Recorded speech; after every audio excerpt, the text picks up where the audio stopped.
দিগন্তবেলার প্রেমান্দোলন লেখিকা আফরোজা শাহ পর্ব ৪৫। দাঁড়িয়ে পড়লেন যে। প্রশ্ন শুনে ধ্যান ভাঙল দিগন্তের। দৃষ্টি রহমানের দিকে থাকলেও ও হারিয়েছিল তার কথার গভীরে। ভাবক গলায় বলল, আপনি মানুষটা যেমন জটিল, কথাবার্তাও জটিলতায় ঘেরা। রহমান শান্তভাবে বলল, সহজ কথাই বলেছি, আপনি মানতে চাইছেন না তাই জটিল লাগছে। ভারী দম ছাড়ল দিগন্ত। রহমানকে কাঠগাট গলায় বলল, আপনি আপনি করছেন কেন? এসব আপনাকে মানায় না পাটোয়ারি সাহেব। তুমিতেই কমফোর্টেবল। মৃদু হাসি রেখা এলো রহমানের ঠোঁটের কোণে। তাচ্ছিল্য মিশ্রিত গলায় বলল, আপনি আমার ছোট মেয়েকে ভালোবাসা শিখিয়েছেন, সম্মান না দিয়ে পারি? কটাক্ষ করলেন। আর কথা বাড়িয়ে লাভ নেই, ভেতরে চলেন। পকেটে দুহাত গুজে শটান হয়ে দাঁড়িয়ে রইল দিগন্ত। রহমান হাঁটার জন্য পা বাড়িয়ে আবার থেমে গেল।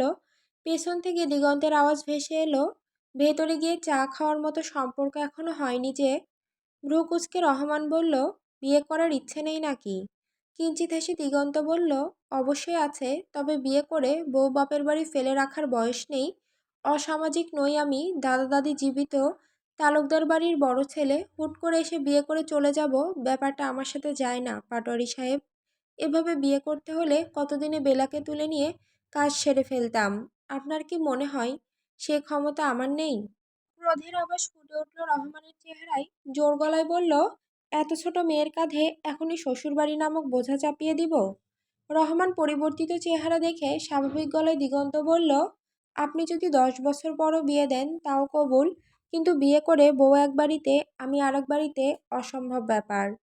রহমানের কণ্ঠস্বর তেজালো হলো, তোমার সাথে বেলার আকত করিয়ে রাখতে চাইছি, এতে কি তোমার শুকরিয়া আদায় করা উচিত নয়? এমনিও মেয়ে বিপথে চলে গেছে, ফিরিয়ে আনার চেষ্টা করলেও পারবো না জানি। আমি বড়জোর সেই চেষ্টা করতাম, তাতে ওর ক্ষতি ছাড়া কিছু চোখে পড়ছে না। তুমি যে কোনোভাবে ওর ব্রেন ওয়াশ করবেই। অন্তত ইন্টার লেভেলটা শেষ করতে দাও, তাছাড়া বেলা কালকে রংপুর চলে যাবে। বক্র হাসি ফুটল দিগন্তের ঠোঁটে। সে হাসি দেখে ভরকালো রহমান। দিগন্ত বলে উঠল, রংপুর গিয়ে কাজ নেই ওর। আপনি হয়তো খেয়াল করেননি, চয়েস লিস্ট কবেই চেঞ্জ করেছি আমি। ওর যে মার্কস, তাতে ঢাকা ক্যান্টনমেন্ট চলে আসবে। ফোঁস করে শ্বাস ছাড়ল রহমান। কথা বলার শক্তি পাচ্ছে না, তাও রুক্ষ কণ্ঠে বলল, বিয়েতে খরচ জানো? এক মেয়ের বিদায় দিয়ে আমার হাত শূন্য প্রায়। আর এক মেয়েকে বিদায় দেওয়ার শক্তি সামর্থ্য কোনোটাই নেই। রহমানের কথা শুনে আশেপাশে চতুরভাবে দৃষ্টি ঘোরালো দিগন্ত। সাজানো বাড়িঘর অবলোকন করে বলল, যা আছে সেটা দিয়েই হয়ে যাবে। আমার পরিবারের লোকজনকে আপ্যায়ন করার ক্ষমতা আপনার আছে, এতটাও অসহায় সাজবেন না। কথাটা বলে থামল দিগন্ত। পরক্ষণে ঠেস মেরে বলে উঠল, এমনিতেই আমার অর্ধেক পরিবারের বাস আপনার বাড়িতে। কি চাইছো? শান্ত গলায় বলল দিগন্ত। তৈরি করে রাখবেন আপনার মেয়েকে, কাল তালুকদার বাড়ির বড় বউ করে নিয়ে যেতে আসবে দিগন্ত তালুকদার। পরক্ষণেই কণ্ঠ খাদে নামিয়ে বলল, পাটোয়ারি সাহেব, দিবেন না আপনার মেয়েকে? দিগন্তের স্বরে অনুনয়ের আভাস পেয়ে ভেতরে ভেতরে চমকালো রহমান। বাহিরে নিজের গাম্ভীর্যতা ঠিক রেখে বলল, না দিয়েই উপায় কি, নিয়েই তো নিয়েছো, অপেক্ষায় থাকলাম। ঠোঁটের আকার প্রসারিত হলো দিগন্তের। হালকা মাথা ঝাঁকিয়ে উল্টো দিকে হাঁটা ধরল। রহমান এক দৃষ্টিতে ওর দিকে তাকিয়ে রইল। গুম পরিবেশ, অন্ধকারে ঢাকা চারপাশ, নিস্তব্ধতা জেঁকে রয়েছে পুরো রুম জুড়ে। হাটখোলা জানালার পাশে দাঁড়িয়ে আছে শক্তপোক্ত পেটানো শরীরের পুরুষ। জ্যোৎস্নার মৃদু মন্দ আলোয় তার অবয়ব জানালায় পড়ছে। একগাছি সিল্ক চুল এলোমেলো হয়ে কপাল জুড়ে বিস্তার করছে। ধ্যান তার আকাশপানে দূর আকাশের দিকে চেয়ে আছে এককভাবে।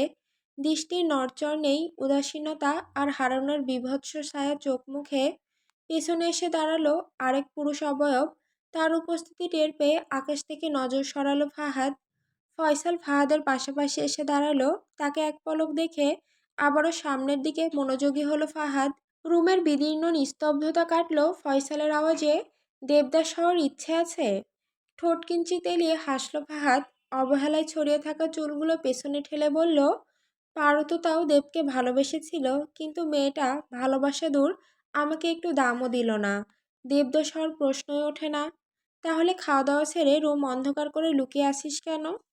ফয়সালের প্রশ্নে জবাব দিল না ফাহাদ। মুখে শয়তানি হাসির রেখা টেনে বলে উঠল, বাসর রাতে বউ বাপের বাড়ি রেখে এলে, এখন সময় কাটছে না দেখে আমাকে খোঁচাতে এসেছো?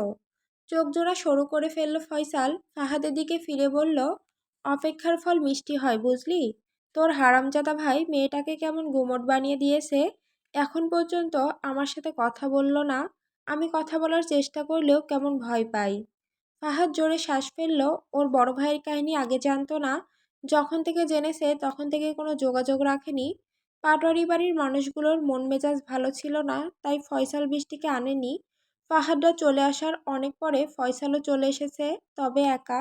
সিদ্ধান্ত হয়েছে কাল একসাথে দুই মেয়েকে দুই জামাইয়ের হাতে তুলে দেবে রহমান পাটোয়ারি। ফয়সাল আর জহুরুল দেওয়ান মেনেছে সেই কথা। ও চাইলে বৃষ্টিকে আজই নিয়ে আসতে পারত, কিন্তু ওর সাথে স্বাভাবিক আচরণ করতে পারছে না বৃষ্টি, তাই আর একটু সময় দিয়ে এলো। রাত গভীর হয়েছে ঠিক, তবে নিদ্রা নেই পাটোয়ারি বাড়ির মানুষের। বাড়ির মহিলাগণ এলোমেলো বাড়ি গোছাতে ব্যস্ত। বিয়ে বাড়িতে মানুষজন এসেছে গিয়েছে, বাচ্চা কাচ্চা যেখানে সেখানে আউলে ঝাউলে রেখেছে সবকিছু। ধুলোবালিময় অগোছালো বাড়ি গোছাতে হিমশিম খাচ্ছে তারা। সারাদিনের ক্লান্ত শরীর, তাও করতেই হচ্ছে। আর পুরুষগণ কালকের জন্য নতুন আয়োজনের সব ব্যবস্থা করছে। এই তো মাত্র কয়েক ঘন্টা। বিয়ে ছোট করে হোক আর বড়, খরচ যা করার তা করতেই হয়। রাসেল আর রহমান হাতে যা টাকা আছে সেগুলো নিয়ে হিসেবে বসেছে। বেলার রুমে বাড়ির তরুণীদের ভিড়। বৃষ্টির বিয়ে উপলক্ষে মেহেদি পড়েছিল, এখন আবার এক দু জায়গা যা ফাঁকা রয়ে গিয়েছে সেটা পূরণ করতে বসে পড়েছে সবাই। বেলা এক হাতে আগেই মেহেদি দিয়েছিল, এখন আরেক হাতে দিয়ে দিচ্ছে দিশা। হাতের মাঝখানে আবার দিগন্তের নাম লেখার জন্য জায়গা টেপ লাগিয়ে রেখেছে। পুরো হাত ভরে মেহেদির জমকালো ডিজাইন করে দিল দিশা। টেপটা উঠিয়ে যেই না নাম লিখতে যাবে অমনি বাদ সাজলো বেলা। দিশার হাত থেকে মেহেদির প্যাকেটটা কেড়ে নিয়ে নিজে লেখা শুরু করলো। বেলার কাজ দেখে হাসলো সবাই। মিনিট পাঁচেক সময় নিয়ে হাত ঘুরিয়ে ফিরে দিগন্তের পুরো নাম লিখল বেলা। বাংলায় লিখতে চেয়েছিল, কিন্তু দিগন্ত ওর বাংলা পড়াশোনা নিয়ে মজা উড়িয়েছিল বলে লিখল না।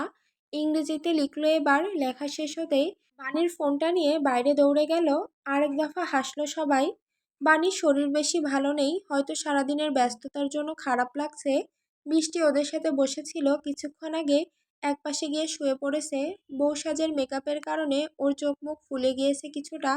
অ্যালার্জির কারণে এরকম হয়েছে, তাছাড়া অনেকটা ধকল গিয়েছে, তাই শোয়ার সাথে সাথে ঘুমিয়ে গিয়েছে ও।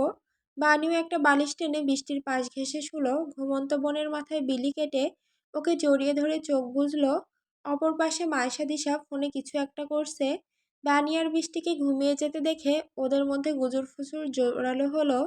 দিশার কোল জুড়ে ঘাপটি মেরে ঘুমিয়ে আসে প্রত্যাশা। দিগন্ত বারবার বলেছে ওর খেয়াল রাখতে। ভিডিও কল লাগিয়ে ফোন মুখের সামনে ধরে রেখেছে বেলা। অন্যদিকে উদম শরীরের ওপর হয়ে গভীর তন্দ্রায় দিগন্ত। ফোনের ওয়াইফাই অন ছিল, ফলস্বরূপ সশব্দে বেজে উঠল। ফোন আওয়াজেই ঘুম হালকা হলো দিগন্তের।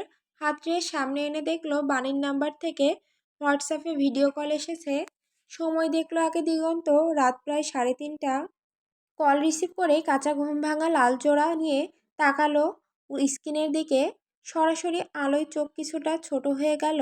স্ক্রিনে দিগন্তের মুখ ভেসে উঠতেই বেলার হাস্যরত মুখ জলজল করে উঠল। দিগন্ত ঘুমে জড়ানো ভাঙা গলায় বলল, ঘুমাসনি এখনো? বেলা টকটকে চোখে চেয়ে বলল, কাল না আমাদের বিয়ে, ঘুম আসছে না, গান ছেড়ে নাচতে ইচ্ছে করছে। তারপর আবার দুই পলক চোখ টিপিনি দিয়ে বলল, দেখেন চোখের কোথাও ঘুমের রেশ নেই। দিগন্ত চোখ মুখ ভেটকিয়ে দিয়ে বলে উঠল, বেশরম মেয়ে, তোর বাপের সামনে এমন নাচানাচি করিস না, আগুন জ্বলা বুকে কেরোসিন পড়বে।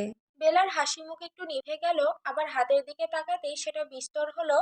স্কিন ঘুরিয়ে হাতের দিকে ধরে আমোদিত কণ্ঠে দিগন্তকে বলে উঠল, দেখেন দিগন্ত ভাই আমার হাতগুলো।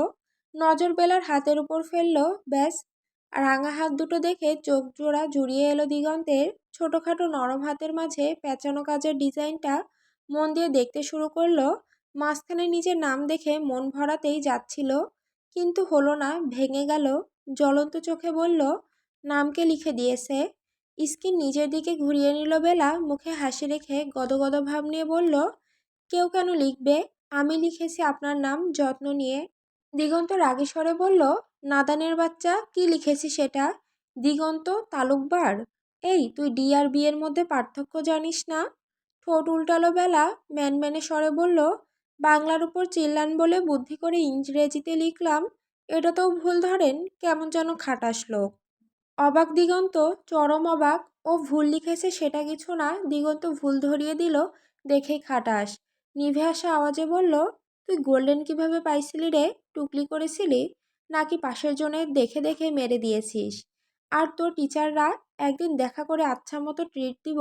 ফাঁকিবাজ একটা। সাবজেক্টও ভালো না, বাংলায় চৌধুরী লাগায়, বায়োলজি মুখস্থ করে, কেমিস্ট্রির কিছু বোঝে না, ইংরেজিও ভুল করে। বুঝি না তুই এসএসসি লেভেল পার করলি কিভাবে। দিগন্তের বিড়বিড়ানো দেখে রেগে গেল বেলা। হাত দেখাতে এলো প্রশংসা শোনার জন্য, কিন্তু লোকটা কোথাকার কি টেনে আনছে। নাক মুখ কুঁচকে নিয়ে ঠাস করে লাইন কেটে দিল ও। লাইন বিচ্ছিন্ন হওয়ার পর নিজের কাজে নিজেই বিরক্ত হলো দিগন্ত। নিজ উদ্দেশ্যে দু একবার অশ্রাব্য গালি ছুড়ল। উঠে বসে বেডের সাথে হেলান দিয়ে টাইপিং করতে লাগলো। ফোন কেটে কয়েক কদম এগোতেই মেসেজ টোন বেজে উঠল। বেলার নজর পড়ল সেখানে। দিগন্তের মেসেজ দেখে কৌতূহলী নেত্রে চেক দিল। ওহে মিসেস দিগন্ত তালুকদার, শুনছেন? লাইনটা দেখে ফুস করে উবে গেল খানিক আগের উদিত রাগ। বিচলিত মনে ঝটপট টাইপ করলো বেলা। বলেন। বেলার মেসেজ আসতেই ঠোঁট কামড়ে অল্প বিস্তর হাসল দিগন্ত। লিখল, যত্ন নিয়ে আমার নাম লেখার জন্য গিফটটা না হয় কাল দেই। অপর পাশ থেকে তৎক্ষণাৎ মেসেজ এলো, কি দিবেন? সেটা দেখে আর রিপ্লাই করলো না দিগন্ত। মেসেজের মধ্যে একটা ইমোজি দিয়ে ওয়াইফাই সংযোগ বন্ধ করে দিল। অন্যদিকে রিপ্লাইয়ের আশায় থাকা বেলার কাছে ভেসে উঠল একটা ইমোজি। ওর প্রশ্নকৃত লাইনে দিগন্ত দিয়েছে। ঠোঁট কামড়ে ধরে রাখা ইমোজিটা দেখে বোকার মতো চেয়ে থাকলো বেলা। কিছুক্ষণ পর চোখ মুখ বেঁকিয়ে আওড়ালো, কি?